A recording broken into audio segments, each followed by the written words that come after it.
Alright guys, well if you can hear it, outside right now it's a torrential downpour. We're gonna head up to a place in Maine called Jefferson. Jefferson's one of those middle of nowhere, you can't get there from here type places. The kind of place you would expect to see in like Warehouse 13 or X-Files for the older people. Yeah, so we're gonna head up through. The guy's got a red tractor that looks like it might be a Simplicity or a Noma, maybe a Wizard. And then he's also got a Craftsman. He says that it was puffing black smoke last year and now refuses to start. On the red one, he says that it runs, but that it only goes in reverse. And he says that's not very helpful when you're mowing the lawn. So we're gonna go pick him up. Got a $100 bill in our pocket. Let's go take a drive.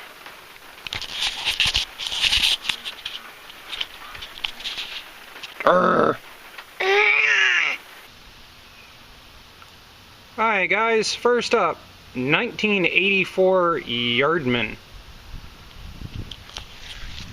This thing is ancient.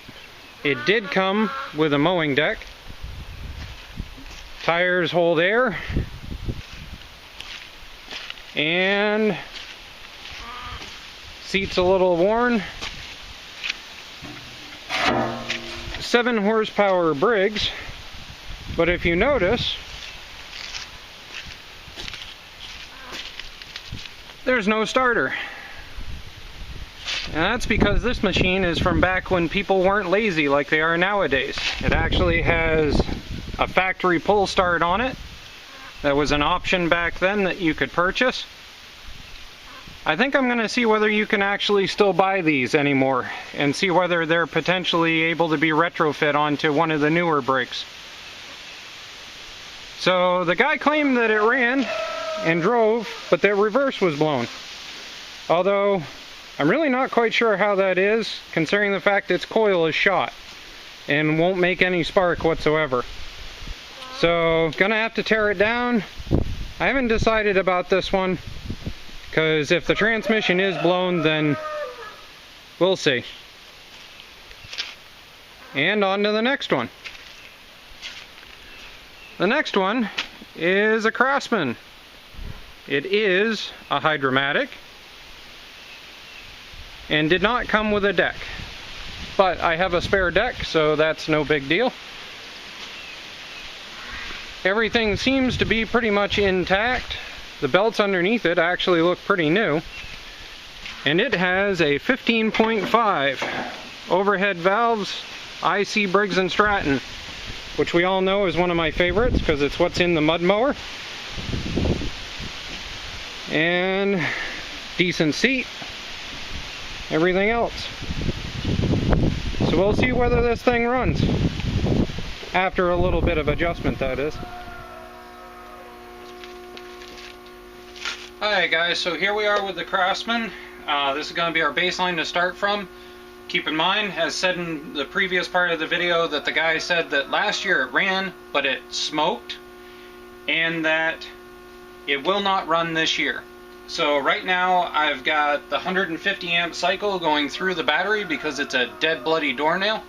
And we're going to see whether it even actually attempts to kick over, and then go from there.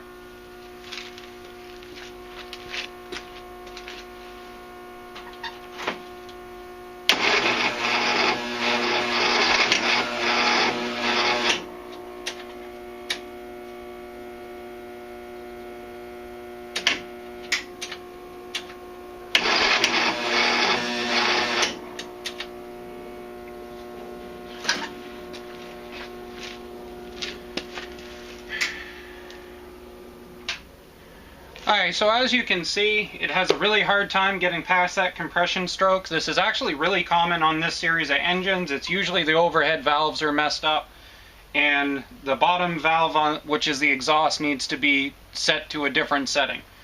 So we're going to pull this off, we're going to pull this off, we're going to try and kick it once on starter fluid, along with doing our usual spark plug test, and we'll go from there. So first thing we're going to do is we're going to pull this off, make sure the air filter isn't clogged.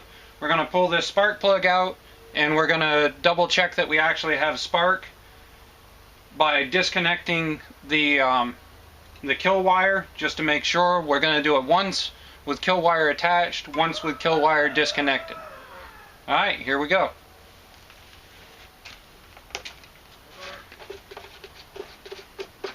So, pulling off the air filter, at first inspection, it looks pretty good, except for it's definitely got oil in the bottom of it. And usually that happens when people end up topping off the oil and they put an extra like quarter quart or so into it. And it ends up frothing up and it ends up doing other stuff and pulling it up into the air box. I actually, just this week, was talking with a guy and found out that apparently if you put detergent oil into these, an oil that has a detergent base into it, that apparently it can actually froth up. You see, that looks pretty good actually. It apparently can actually froth and cause it to come into the air intake. So we're going to check that while we're at it also, because it's good to learn something new. So let's actually take a look at the oil and let's see what it says on the stick. So the stick is absolutely entirely covered. So it may just be that somebody put way too much oil in it.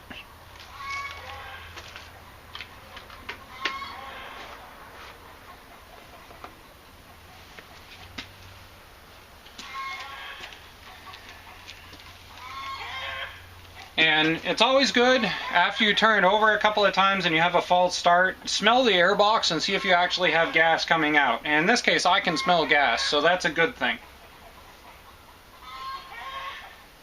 So now we're going to get the spark plug pulled.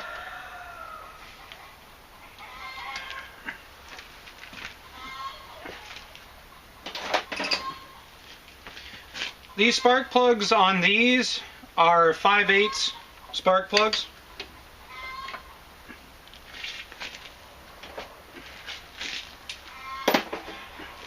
And always remember that you break it loose with a ratchet, you put it in with a hand.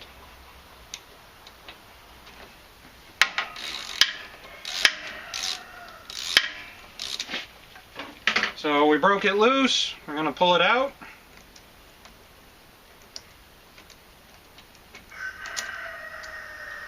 And that is absolutely covered in ick. It's wet, it's gunky.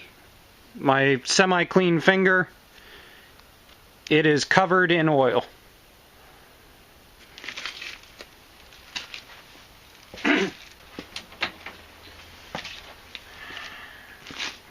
Alright, so we've taken a wire bristle brush to it and cleaned it up quite a bit. And so now what we're going to do is we're going to take a piece of sandpaper and we're going to do the top. Then flip it over and do the bottom.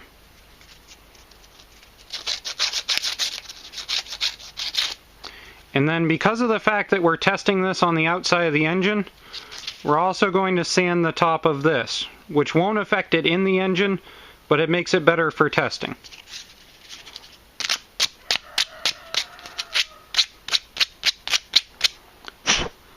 So there we go. I'll prep back up. Now we'll put it in the coil and see what happens.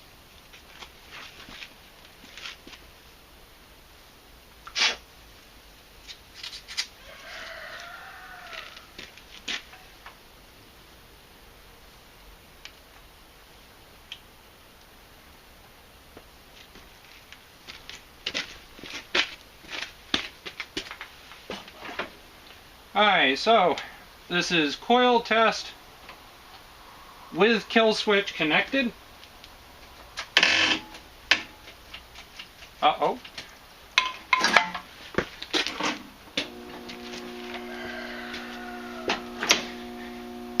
Alright, coil switch with kill switch connected.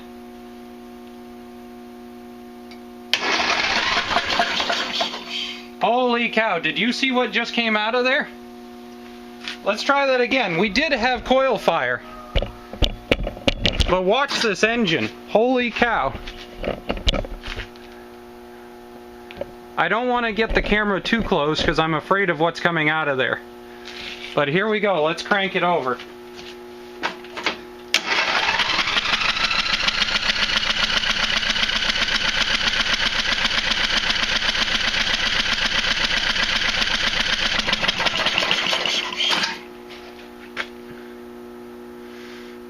So yeah, there was definitely something all through the inside of the engine.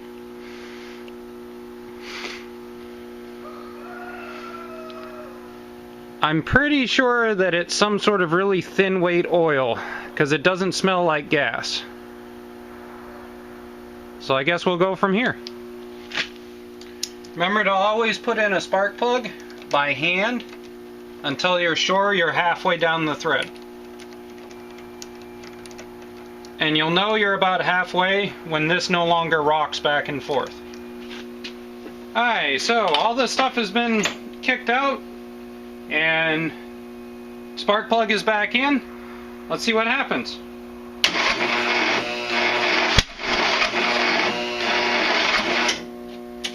Well, that was a pretty bad backfire. I still think the overhead valves are probably out of adjustment. So I'm going to take a second, we're going to pop those off and double check them. Because the compression stroke on this, when it hits like that, should not be backfiring as much as it is. So I'm pretty sure the exhaust overhead is probably out of tune. Yeah, like that.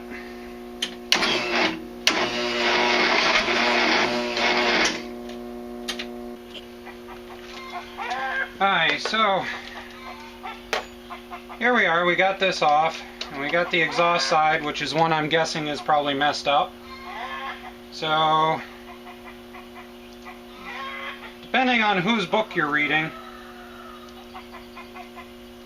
exhaust is usually somewhere around 0.04 to 0.05. All depends on who you want to ask and who you want to argue with. So, this is a 0.04, and as you can see, it passes way too easy. So we're going to tune that down and see what happens.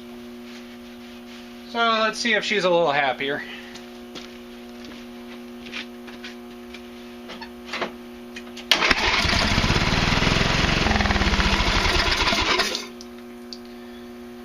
And that would be a good example of what happens when there's way too much bloody oil in the system.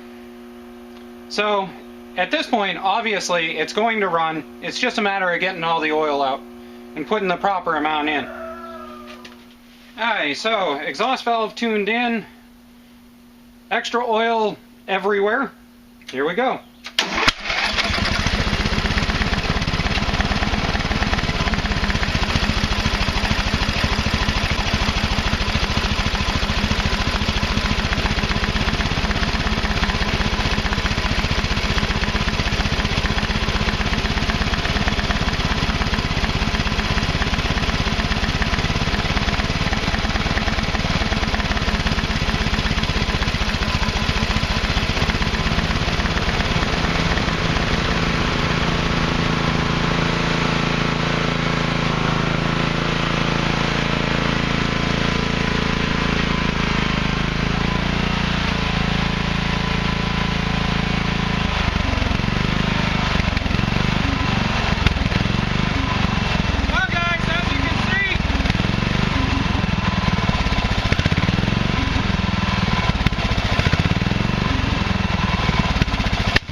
As you can see, obviously it runs now that it's got the correct oil in it and stuff.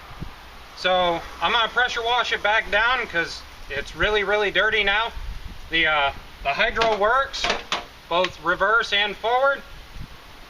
Not bad for 50 bucks. Keep flipping them, guys.